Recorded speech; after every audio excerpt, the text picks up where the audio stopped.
การแก้ไขรายการเคลื่อนไหวหลังจากที่มีการบันทึกบัญชีไปแล้วเนาะทานสามารถเข้าเบิ่งรายการเคลื่อนไหวหรือรายการที่ทานบันทึกเข้าไปนั่นได้โดยคำสั่งเนาะชี้เมาส์ไปที่การเคลื่อนไหวเลื่อนเมาส์ลงมาที่รายการเคลื่อนไหวเนาะทานก็จะสามารถเข้าไปยังรายการต่างๆที่ทานทำการบันทึกเข้าไปได้นะ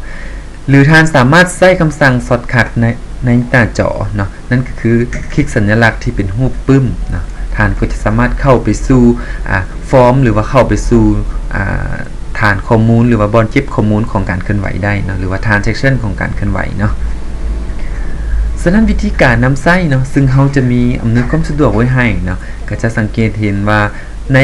ด้านลุมของหน้าจอก็จะมีคำสั่งในการลงบัญชีใหม่เนาะท่านก็จะสามารถแก้ไขรายการที่ท่านต้องการแก้เนาะหรือต้องการลบเนาะก็เพียงแต่ท่านคลิกเลือกเอารายการที่ต้องการและก็มาเลือกรายการควบคุมด้านลุมท่านก็สามารถคอนโทรลการรายการเคลื่อนไหวบัญชีของพวกเราได้เลยเนาะหรือท่านต้องการแก้ไขเพียงแต่ท่านชี้เมาส์ซ้ายและก็ดับเบิลคลิกที่เมาส์เนาะท่านก็จะสามารถรายการคือดังกล่าวขึ้นมาทำการแก้ไขหรือลงบัญชีใหม่ได้ตามต้องการเนาะ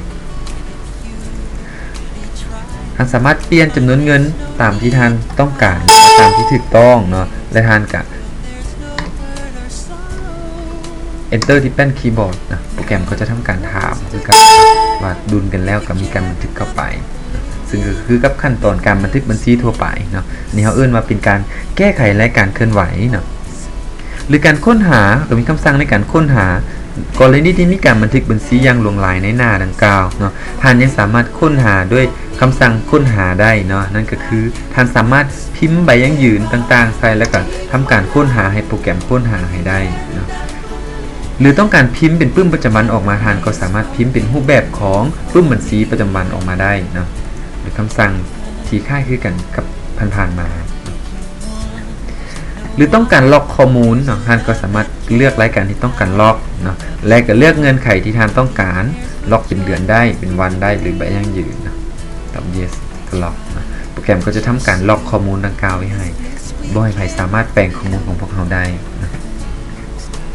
ในกรณีที่มีการลงบัญชีประจำวันเป็นรายหัวเนาะท่านสามารถตรวจสอบได้โดยง่ายเนาะถ้าท่านเลือกอ้อเนาะโปรแกรมก็จะโชว์ข้อมูลให้ทั้งหมดที่มีใน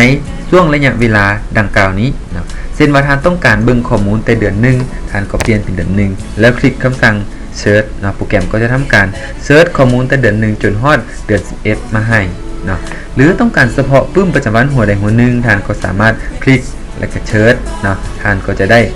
รายการที่ท่านต้องการก็จะโชว์ขึ้นมาให้นะอันนี้เป็นคำสั่งต่างๆในการคอนโทรลเนาะ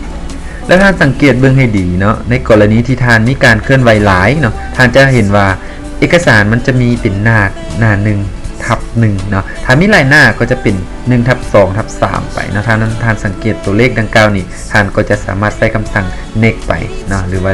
กลับไปหน้ามาหลังให้มันซอกหาข้อมูลของท่านที่ท่านได้บันทึกไปเนาะ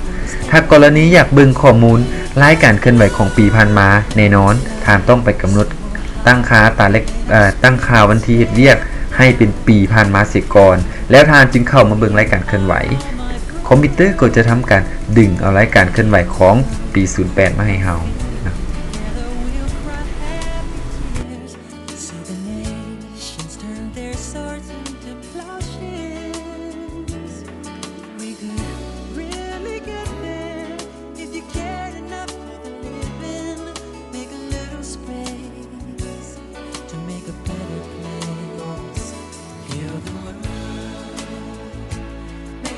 Better place.